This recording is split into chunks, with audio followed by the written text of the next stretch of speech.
This episode was taken from a recent talk I held. I hope you get some value from this talk. I would love to hear your thoughts. The biggest question every entrepreneur, landlord, and guru wants to know is this: how are landlords and entrepreneurs like us increasing our rent up to £42,155 a year above the market rent from a single property? Now that replaces the average salary, whether we're the owner of the property or we're just the tenant. You're listening to Ryan OTTO, and this podcast will give you all the answers. Welcome to the perfect property deal. I found an advert on the internet for an overpriced apartment in a city centre. Really, the apartment was worth £1,495 per month. But this apartment was overpriced, just under £1,800 a month. Now, it was one of those landlords who's got plenty of money, plenty of properties, and literally decides what he wants to let the property for to force the ceiling rent up. Now, that will attract the right person from out of the city, probably a Londoner that will be happy to commute, but the locals wouldn't really pay £1,800 a month for this particular flat. Now, these landlords, they literally wait for somebody to fall in love with their place, their property, and they don't even negotiate. They don't even budge because they don't need to. Now, I nearly missed this advert because it had been available for that long, a few weeks only, which is a long time in this particular city, as most things let within a few days, especially in the summer. So I contacted the landlord. Now, we exchanged a few emails. He told me he wouldn't move on the price, and it was on with a letting agent, one of those impossible agents to work with or do any deals with like this. Do you know what I mean? So we set up a viewing for the weekend because he was out of the country until the following Friday. Now, as it happens, I was taking my daughter Isabella shopping again. Taking her shopping in the city on the Friday. We parked the car really close to the property on that particular day because I wanted to look at the building because I was excited about this particular deal because it really was a special one to me. Now, I told my daughter all about this deal. I showed her the building. I said, wouldn't it be great if Daddy had the penthouse here and, in the building, and we could do this and we could do that, and you could have your birthday here and overlooking the city. How cool would that be?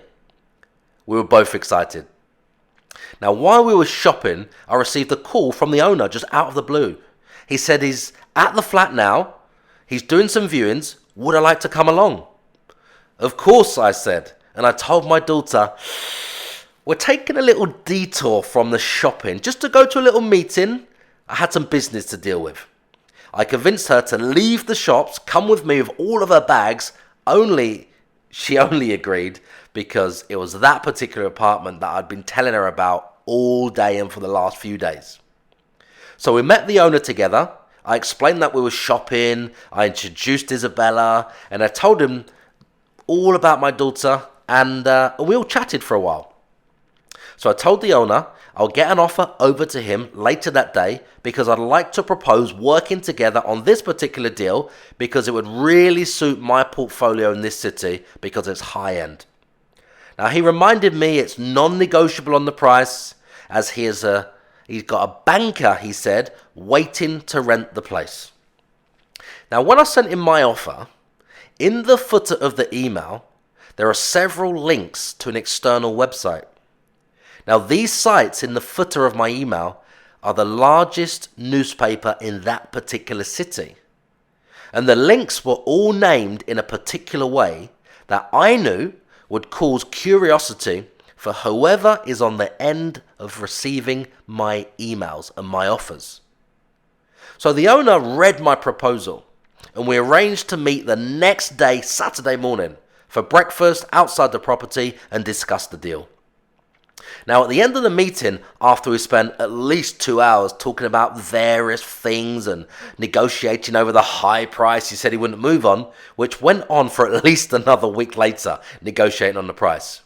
Now, he told me he's very, very particular about who he decides to do business with. but he done some research on my company and he said there was so much press coverage about the company in the media. He's really impressed, and that was the deal breaker for him to choose me over the banker. That was an easy bet, and the banker was also paying 12 months rent in advance.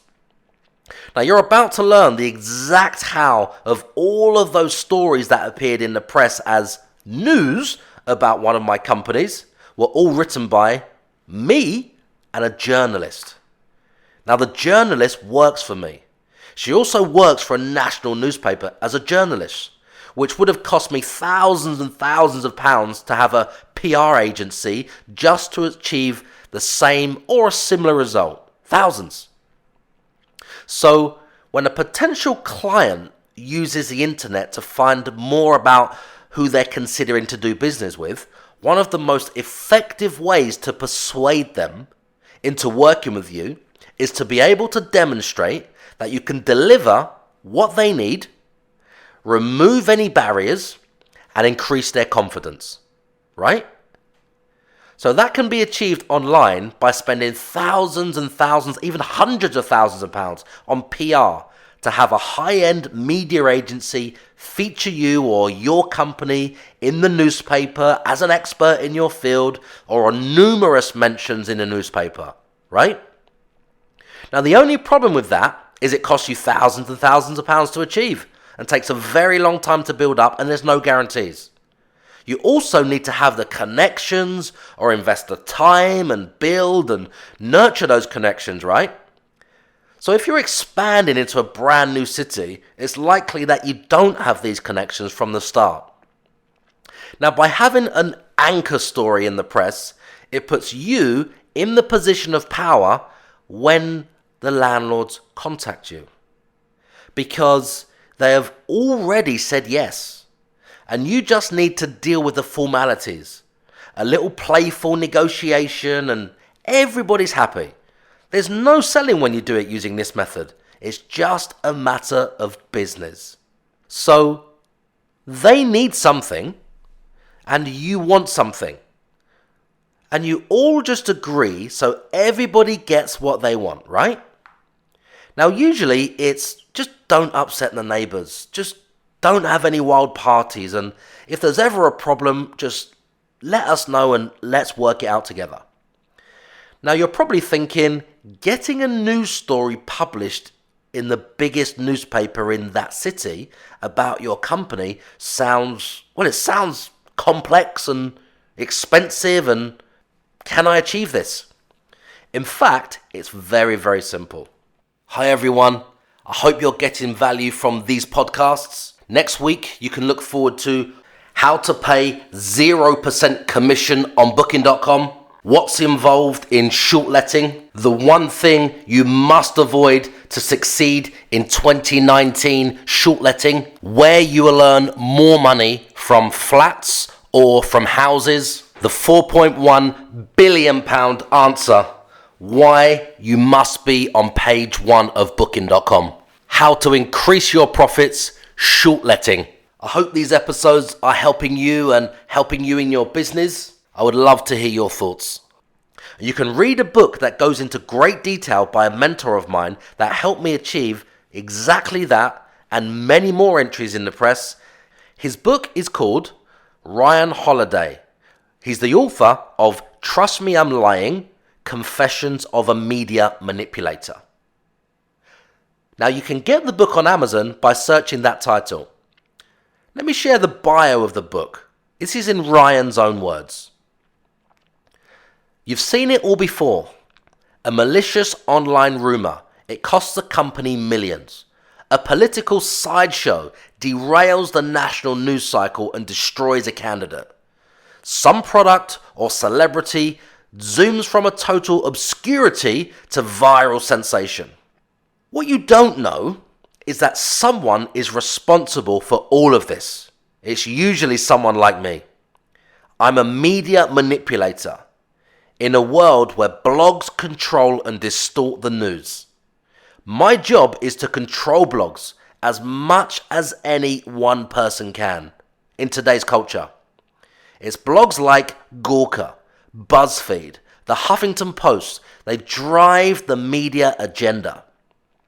Now, bloggers are slaves to money, technology, and deadlines. Manipulators wield these levers to shape every single thing you read, everything you see, and everything you watch online and offline. Why am I giving away these secrets? Because I'm tired of a world where blogs take indirect bribes. Marketers help write the news. Reckless journalists spread lies. And no one is accountable for any of it. I'm pulling back the curtain because I don't want anyone else to get blindsided. I'm going to explain exactly how the media really works. What you choose to do with this information is up to you. My friend, if you're not already using arbitrage, what I mean by that is taking a rental property you don't have to be the owner of out of the AST rental market and putting it on Booking.com. You stand to lose out on the largest transfer of wealth that's happening right now in 2019. Because every £1,000 of AST rent is now worth up to £3,000 of rent on Booking.com. If you're not focusing all of your attention on Booking.com right now, you stand to lose. Now you have a massive advantage over the other 2.5 million landlords that are also looking for these secrets. Don't waste that advantage by doing nothing after listening to this talk today.